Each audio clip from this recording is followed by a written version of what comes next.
La majorité de la fortune du 47e président des États-Unis d'Amérique est dans la crypto-monnaie.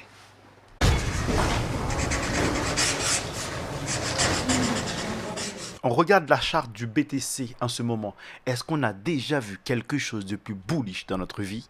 Les amis, les potos, bienvenue. Je suis persuadé que sur ce cycle, nous avons la possibilité de faire ce qu'il faut pour que toute la bloodline soit à l'abri. Mais d'abord, abonne-toi à la chaîne. Les amis, bienvenue.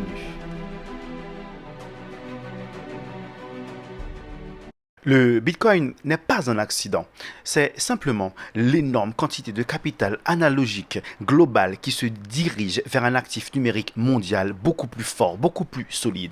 Pour mieux comprendre le marché potentiel total que le BTC est prêt à conquérir, matons ce graphique du 3 janvier. Il montre le capital disponible dans le monde représenté par ce gigantesque triangle vert inversé en haut et le tout petit triangle noir à l'intérieur au centre qui représente le besoin encore disponible. En théorie, tout ce capital doit se concentrer dans ce tout petit triangle noir.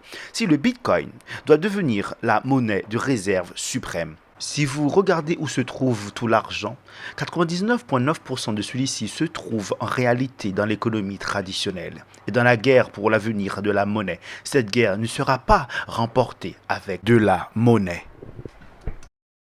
Le gouvernement fédéral des États-Unis a emprunté l'équivalent de 7,7 millions de BTC supplémentaires.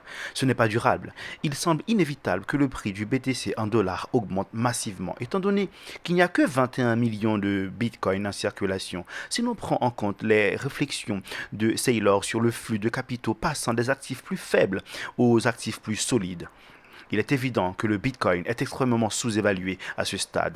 J'entends beaucoup de monde, beaucoup d'investisseurs en BTC se préoccuper du prix, de l'entrée, de la sortie, attendant cette baisse qui n'arrive jamais. Je crois vraiment qu'ils n'ont pas vraiment compris la valeur intrinsèque du BTC.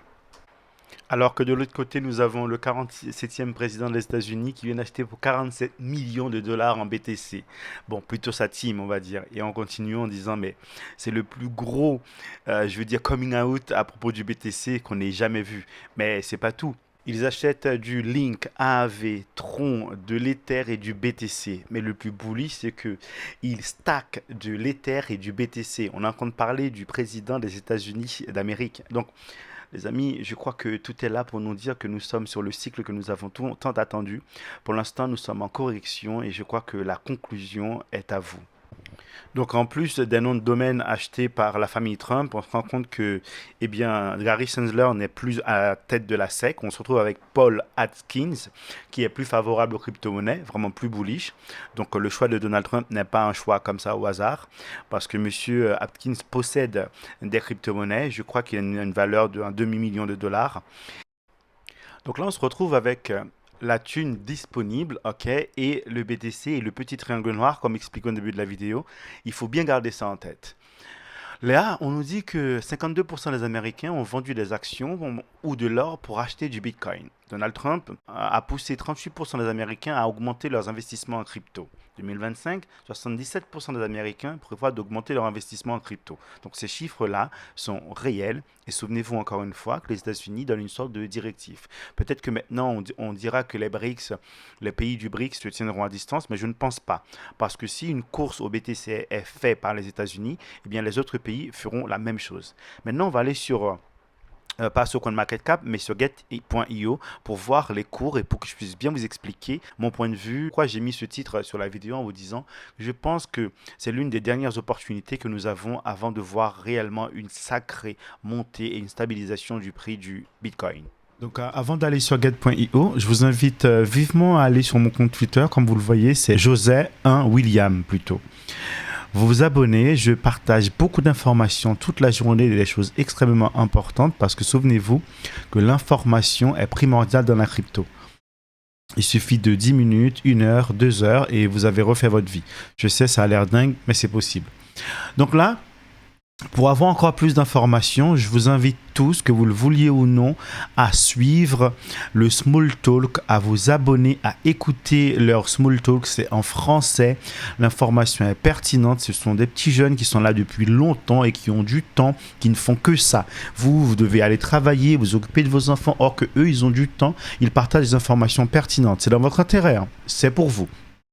Donc là, on se retrouve sur le Twitter de Trump, qui est maintenant le plus gros influenceur sur toute la planète. 98 millions de personnes. Je crois que vous avez intérêt à vous abonner, à activer les notifications, parce que le contrat a été publié sur son Twitter.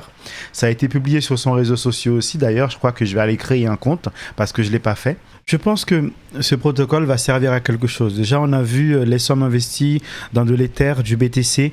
Donc après, bon, il a créé cet argent avec le token Trump, hein, et avec cet argent, il a acheté du sol, il a acheté de l'Ether et du BTC, puis les a stackés. Je crois qu'il est en train de se préparer pour avoir un fonds pour pouvoir développer son protocole. Donc l'idée de la vidéo, c'était de vous faire comprendre que on a un moment où il y a une correction sur le marché, le BTC est relativement bas, il est à 102 000. Hein. Donc, mais je pense que là, ce qui se prépare, c'est qu'on va avoir une injection de liquidité, mais ça va être juste monstrueux. Après, bien évidemment, on a vu le token de Trump, celui de Melania. Ce sont des épiphénomènes, il ne faut pas faire attention à ça. Il faut se focaliser sur les choses importantes. Et l'important, c'est que là, nous ne sommes pas loin de la banana phase, c'est-à-dire là où le prix va monter, ce sera euphorique, ça va partir dans tous les sens. Il faut attendre que cette histoire de réserve de BTC soit créée. Trump prend le temps avant de le faire parce qu'il doit avoir d'autres projets à réaliser en fait, il doit avoir à mettre en place plutôt, mais je suis confiant, je sais que le chemin est inévitable, je sais que les prix que nous avons aujourd'hui, eh bien dans quelques temps on va en rêver. C'était comme durant le bear market, on pouvait acheter du BTC à 20 000 $, mais certains disaient que c'était trop cher. L'Ether était à 900 et certains disaient ah mon Dieu, c'est trop cher, je vais l'attendre à 600. Donc je voulais attirer votre attention sur ça parce que moi c'est ce que je pense et ces informations motivent mes actions. Les amis, je vous remercie pour le temps passé et rapidement je vous retrouve. À très bientôt.